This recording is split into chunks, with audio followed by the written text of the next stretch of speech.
Hi friends, എല്ലാവർക്കും നമസ്കാരം. എല്ലാവർക്കും സുഖമെന്ന് വിശ്വസിക്കുന്നു. ഞാനിവിടെ സുഖമായിട്ടൊക്കെ ഇരിക്കുന്നു. ഇന്ന് ഞാൻ വന്നിരിക്കുന്നത് ഒരു അടിപൊളി നല്ല ടേസ്റ്റ് ആയിട്ടൊരു ചെമ്മീൻ റോസ്റ്റിൻ്റെ റെസിപ്പി ആയിട്ടാണ്. ഈ ചെമ്മീൻ റോസ്റ്റ് ഞാൻ ഉണ്ടാക്കുന്നത് തേങ്ങാക്കൊത്ത്, കുടംപുളി, ടൊമാറ്റോ, ഉള്ളിയൊക്കെ ഇട്ടിട്ട് നല്ല ടേസ്റ്റ് ആയിട്ടുള്ള റെസിപ്പിയാണ്. നിങ്ങളിത് ട്രൈ ചെയ്ത് നോക്കണം. ട്രൈ ചെയ്ത് നോക്കി നിങ്ങൾ തീർച്ചയായും ഇഷ്ടപ്പെടും. ട്രൈ ചെയ്ത് നോക്കിയിട്ട് നിങ്ങളുടെ അഭിപ്രായം കമൻറ്റ് ബോക്സിൽ ഇടാൻ മറക്കരുത്. നിങ്ങളുടെ ഫ്രണ്ട്സായിട്ടൊക്കെ ഷെയർ ചെയ്യുക. അപ്പോൾ നമുക്ക് ഈ ചെമ്മീൻ റോസ്റ്റ് ഉണ്ടാക്കാൻ തുടങ്ങാം.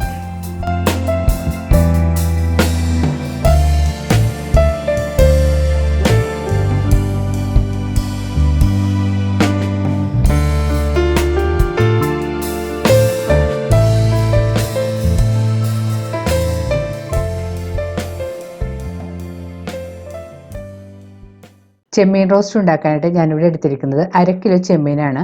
അത് തൊലിയെല്ലാം കളഞ്ഞതിന് ശേഷം നല്ലതുപോലെ ക്ലീൻ ചെയ്ത് വെച്ചതാണിത്. ഇനി ക്ലീൻ ചെയ്ത് വെച്ചിരിക്കുന്ന ചെമ്മീനിലേക്ക് കുറച്ച് ഇൻഗ്രീഡിയൻസ് ഒക്കെ ഇട്ട് കുറച്ച് സമയം മാരിനേറ്റ് ചെയ്ത് വെക്കണം. അതിനായിട്ട് നമുക്കിതിലേക്ക് 1/2 ടീസ്പൂൺ മഞ്ഞൾപ്പൊടി, 1/2 ടീസ്പൂൺ കുരുമുളക് പൊടി, പാകത്തിന് ഉപ്പുപൊടിയും കൂടി ചേർത്ത് കൊടുക്കണം. ഇനി ഒരു സ്പൂൺ കൊണ്ട് നന്നായിട്ട് മിക്സ് ചെയ്ത് യോജിപ്പിക്കണം. നല്ലതുപോലെ മിക്സ് ചെയ്തതിന് ശേഷം ചെമ്മീനിൽ ഉപ്പെല്ലാം ഒന്ന് പിടിച്ച് കിട്ടാൻ വേണ്ടി നമുക്ക് കുറച്ച് സമയം മാറ്റി വെക്കാം. ഞാൻ ഉപ്പെല്ലാം പുരട്ടിയതിന് ശേഷം 1 മണിക്കൂർ മാറ്റി വെച്ചിട്ടുണ്ട്. ഒരു അരമണിക്കൂറെങ്കിലും നിങ്ങൾ മാറ്റി വെക്കണം. അപ്പോൾ ഉപ്പെല്ലാം ചെമ്മീനിൽ പാകത്തിന് പിടിച്ച് കിട്ടും. കറിക്ക് ആവശ്യമായ തേങ്ങ കനം കുറച്ച് നീളത്തിൽ ഇതുപോലെ മുറിച്ച് ഞാൻ വെച്ചിട്ടുണ്ട്. ഞാനിവിടെ ഒരു തേങ്ങയുടെ പകുതിയാണ് എടുത്തിരിക്കുന്നത്. ഇനി നമുക്ക് വേണ്ടത് ഒരു മീഡിയം സവാള, 20 അല്ലി ചെറിയ ഉള്ളി, ഒരു 10 അല്ലി വെളുത്തുള്ളി, ഒരു ചെറിയ കഷ്ണം ഇഞ്ചി, 2 പച്ചമുളക്. ചെറിയ ഉള്ളിയും സവാളയും പച്ചമുളകും എല്ലാം ഞാൻ ഈ കാണുന്ന പോലെ നീളത്തിൽ മുറിച്ച് വെച്ചിട്ടുണ്ട്. ഇഞ്ചിയും വെളുത്തുള്ളിയും ഇതുപോലെ ചതച്ചും വെച്ചിട്ടുണ്ട്. ഇനി നമുക്ക് വേണ്ടത് 2 ചെറിയ കഷ്ണം കുടംപുളിയാണ്. നമ്മൾ സാധാരണ മീൻകറിക്കൊക്കെ ഉപയോഗിക്കുന്ന പുളി കഴുകിയതിന് ശേഷം കുറച്ച് വെള്ളം ഒഴിച്ച് കുതിരാനായിട്ട് മാറ്റി വെക്കണം. ഇനി വേണ്ടത് ഒരു മീഡിയം തക്കാളി ചെറിയ കഷ്ണങ്ങളായിട്ട് മുറിച്ചത്. കറി ഉണ്ടാക്കാനായിട്ട് ഞാനിവിടെ ഒരു മൺചട്ടി ചൂടാക്കാൻ വെച്ചിട്ടുണ്ട്. ചട്ടി ചൂടായി വരുമ്പോൾ അതിലേക്ക് നമുക്ക് ആവശ്യത്തിന് വെളിച്ചെണ്ണ ഒഴിച്ചു കൊടുക്കാം. നമ്മൾ ഈ കറിക്ക് വെളിച്ചെണ്ണ തന്നെ ഉപയോഗിക്കുന്നതാണ് നല്ലത്. അതാണ് കൂടുതൽ ടേസ്റ്റ്. ഇപ്പോൾ എണ്ണ നല്ലതുപോലെ ചൂടായി വന്നിട്ടുണ്ട്. ഇതിലേക്ക് നമുക്ക് കുറച്ച് കറിവേപ്പില ചേർത്ത് കൊടുക്കാം. ഇനി ഇതിലേക്ക് ചതച്ച് വെച്ചിരിക്കുന്ന ഇഞ്ചിയും വെളുത്തുള്ളിയും കൂടി ചേർത്ത് കൊടുക്കണം. ഇഞ്ചിയും വെളുത്തുള്ളിയും ചേർത്ത് നന്നായിട്ട് വഴറ്റി കൊടുക്കാം. ഇഞ്ചിയും വെളുത്തുള്ളിയും ചേർത്ത് 2 മിനിറ്റ് നല്ലതുപോലെ വഴറ്റിയതിന് ശേഷം ഇതിലേക്ക് നമുക്ക് അരിഞ്ഞു വെച്ചിരിക്കുന്ന ഉള്ളിയും സവാളയും കൂടി ചേർത്ത് കൊടുക്കാം. ഉള്ളിയും സവാളയും ചേർത്ത് വീണ്ടും നന്നായിട്ട് വഴറ്റി കൊടുക്കണം. ഉള്ളി പെട്ടെന്ന് വഴന്ന് കിട്ടാൻ വേണ്ടി നമുക്ക് 1 ടീസ്പൂൺ ഉപ്പുപൊടിയും കൂടി ഇതിലേക്ക് ചേർത്ത് കൊടുക്കാം. സവാളയെല്ലാം ഒന്ന് സോഫ്റ്റായി നന്നായിട്ട് കളർക്ക് മാറി വരണം. അതുവരെ ഒന്ന് നന്നായിട്ട് വഴറ്റണം.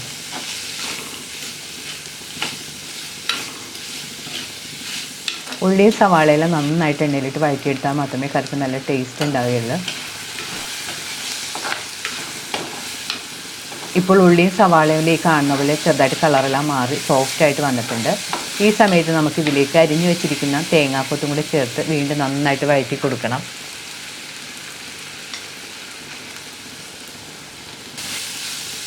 തേങ്ങാക്കൊത്ത് ചേർത്തതിന് ശേഷം സ്റ്റവ് ഒരു മീഡിയം ഫ്ലെയിമിൽ വെച്ച് ഒരു 3-4 മിനിറ്റ് ഒന്ന് നന്നായിട്ട് വഴറ്റി കൊടുക്കണം. തേങ്ങാക്കൊത്ത് ചേർത്ത് നന്നായിട്ട് വഴറ്റിയതിന് ശേഷം ഇതിലേക്ക് 1/2 ടീസ്പൂൺ മഞ്ഞൾപ്പൊടി, 2 ടീസ്പൂൺ മുളക് പൊടി, 1 ടീസ്പൂൺ ഗരം മസാലപ്പൊടിയും കൂടി ചേർത്ത് കൊടുക്കാം. ഇവ ചേർത്തതിന് ശേഷം സ്റ്റവ് ഒരു ലോ ഫ്ലെയിമിൽ വെച്ച് 2-3 മിനിറ്റ് നന്നായിട്ട് വഴറ്റി കൊടുക്കണം. ഇൻഗ്രീഡിയൻസ് കാണിച്ച സമയത്ത് മസാലപ്പൊടികളൊന്നും ഞാൻ കാണിച്ചിട്ടില്ലായിരുന്നു, അത് വിട്ടുപോയതാണ്. മുളക് പൊടിയെല്ലാം നിങ്ങളുടെ എരിവിൻ്റെ പാകത്തിനനുസരിച്ച് ചേർത്ത് കൊടുക്കാം കേട്ടോ. കറിക്ക് നല്ല റെഡ് കളർ വേണമെന്നുണ്ടെങ്കിൽ നമുക്ക് കാശ്മീരി ചില്ലിപ്പൊടി വേണമെങ്കിൽ ചേർത്ത് കൊടുക്കാം. മസാല ചേർത്ത് വഴറ്റുന്ന സമയത്ത് എണ്ണ കുറവാണെന്ന് തോന്നിയിട്ടുണ്ടെങ്കിൽ കുറച്ച് വെളിച്ചെണ്ണ കൂടി നമുക്ക് ചേർത്ത് കൊടുക്കാം. ഇപ്പോൾ മസാലയുടെ പച്ചമണമെല്ലാം ഒന്ന് മാറി വന്നിട്ടുണ്ട്. ഈ സമയത്ത് നമുക്കിതിലേക്ക് അരിഞ്ഞു വെച്ചിരിക്കുന്ന തക്കാളിയും പച്ചമുളകും കൂടി ചേർത്ത് വീണ്ടും നന്നായിട്ട് വഴറ്റി കൊടുക്കാം.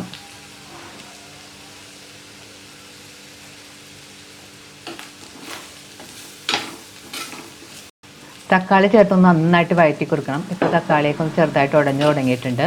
ഈ സമയത്ത് നമുക്കിതിലേക്ക് കുതിർത്ത് വെച്ചിരിക്കുന്ന പുളി ആ വെള്ളത്തോടെ തന്നെ ഇതിലേക്ക് ചേർത്ത് കൊടുക്കാം. പുളി ചേർത്തതിന് ശേഷം ഒന്ന് നന്നായിട്ട് മിക്സ് ചെയ്ത് യോജിപ്പിക്കണം. ഇനി നമുക്കിതിലേക്ക് റെഡിയാക്കി വെച്ചിരിക്കുന്ന ചെമ്മീനും കൂടി ചേർത്ത് കൊടുക്കാം. ചെമ്മീൻ ഞാനിവിടെ 1 മണിക്കൂർ ഉപ്പും മഞ്ഞൾപ്പൊടിയും കുരുമുളക് പൊടിയും പുരട്ടി വെച്ചതാണ്.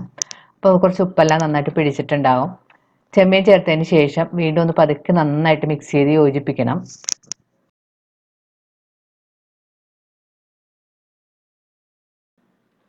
മസാലയെല്ലാം ചെമ്മീനിൽ പിടിക്കുന്നവരെ നന്നായിട്ട് മിക്സ് ചെയ്ത് കൊടുക്കാം.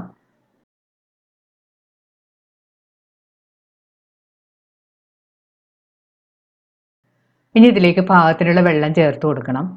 ഞാനിവിടെ 1 കപ്പ് വെള്ളം ചേർത്ത് കൊടുത്തിട്ടുണ്ട്. വെള്ളം ചേർത്ത് കഴിഞ്ഞ് സ്പൂൺ കൊണ്ട് നന്നായിട്ട് മിക്സ് ചെയ്ത് കൊടുക്കാം.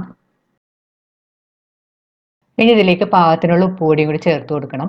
ഉപ്പുപൊടി ചേർക്കുമ്പോൾ പ്രത്യേകം ശ്രദ്ധിക്കണം, നമ്മൾ ഉള്ളി വഴറ്റുന്ന സമയത്ത് ഉപ്പുപൊടി ചേർത്തിട്ടുള്ളതാണ്. ടേസ്റ്റ് ചെയ്ത് നോക്കിയിട്ട് വേണം പാകത്തിന് ഉപ്പുപൊടി ചേർത്ത് കൊടുക്കാനായിട്ട്. ഉപ്പുപൊടി ചേർത്തിട്ട് നന്നായിട്ട് മിക്സ് ചെയ്ത് യോജിപ്പിക്കാം.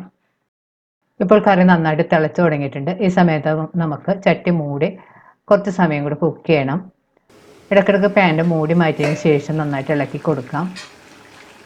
സ്റ്റവ് ഒരു മീഡിയം ഫ്ലെയിമിൽ വെച്ച് വേണം കുക്ക് ചെയ്യാനായിട്ട്. ചെമ്മീനിലുള്ള വെള്ളമെല്ലാം വറ്റി കറിയെല്ലാം നന്നായിട്ട് കുറുകി വരുന്നവരെ നമുക്ക് കുക്ക് ചെയ്യണം. ഇടയ്ക്കിടയ്ക്ക് മൂടി മാറ്റിയിട്ട് നമുക്ക് നന്നായിട്ട് ഇളക്കി കൊടുക്കണം. ചെമ്മീൻ കുക്ക് ചെയ്യുമ്പോൾ പ്രത്യേകം ശ്രദ്ധിക്കേണ്ട ഒരു കാര്യമുണ്ട്. ചെമ്മീൻ ഒരിക്കലും ഓവർ കുക്ക് ആകരുത്. കൂടുതൽ നേരം കുക്ക് ചെയ്തിട്ടുണ്ടെങ്കിൽ ചെമ്മീൻ റബ്ബർ പോലെ ആയി പോകും. അപ്പോൾ പാകത്തിന് തന്നെ കുക്ക് ചെയ്യാനായിട്ട് ശ്രദ്ധിക്കുക. ഇപ്പോൾ ചെമ്മീൻ പാകത്തിന് വെന്ത് ഗ്രേവിയൊക്കെ നന്നായിട്ട് കുറുകിയെല്ലാം വന്നിട്ടുണ്ട്.